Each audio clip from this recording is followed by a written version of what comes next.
नहीं दी। अरे साहब बधी रागे काम करता ही जाओ मोटू अरे साहब 100 वर्ष तक विश्वकर्मा ने बटे कौमे लगाई या सूटी दी मली। मंदिर पूरा नहीं मैं जितना नहीं जा विश्वकर्मा बहुत घबराए।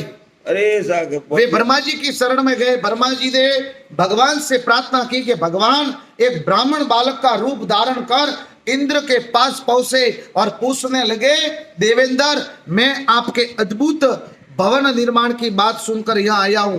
मैं जानना चाहता हूं कि इस भवन को कितने विश्वकर्मा मिलकर बना रहे हैं और ये कब तक तैयार हो जाएगा। अरे भगवान वाह भगवान कतरा जना है करे तक बने तैयार गई। विश्वकर्मा ब्रह्मा जी की शरण में गया। अरे ब्रह्मा जी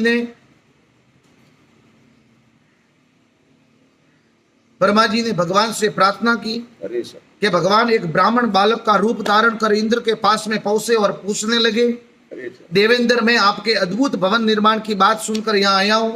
मैं जानना चाहता हूं कि इस भवन को कितने विश्वकर्मा मिलकर बना रहे हैं और ये कब तक तैयार हो जाएगा। इंद्र बोले, बड़े आश्चर्य की बात है, क्या विश्वकर्मा भी अनेक होते हैं जो तुम ऐसी बात कर रहे हो। अरे एक थोड़े हो देखो। बहु रूपी प्रभु बोले, देवेंद्र तुम बस इतने में ही घबरा गए। सृष्टि कितने ढंग की है, ब्रह्मांड कितने हैं, ब्रह्मा विष्णु शिव कितने हैं और उन ब्रह्मांड में कितने इंद्र और विश्वकर्मा पड़े हैं, ये कौन जान सकता है। यदि कसातीत कोई पृथ्वी के धूलिक कणों को गिन भी सके तो भी विश्वकर्मा तथा इंद्रों की संख्या तो नहीं ही गिनी जा सकती। वाह भगवान धन्यवाद।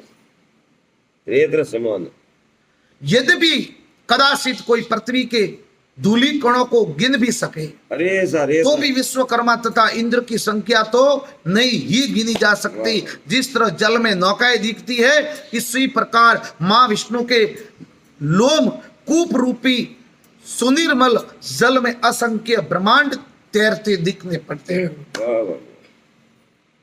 इस तरह इंद्र और वटु में संवाद सल ही रहा था कि वहां 10-100 गज लंबा चौड़ा एक सीटों का विशाल समुदाय दिख पड़ा और उन्हें देखते ही वटु को सहमा हंसी आ गई। इंद्र ने उनकी हंसी का कारण पूछा तो वटु ने कहा, हंसता इसलिए हूं कि ये सीटें दिखलाई पड़ रहे हैं वे सब कभी पहले इंद्र हो चुके हैं। अरे साहब पहला बेटा और जड़ा कई हुआ, किंतु कर्मानुसार इन्हें अब सीटियों की योनि प्राप्त हुई। अरे साहब कोटा कर्म की दादरे टोलू मौका की। अरे साहब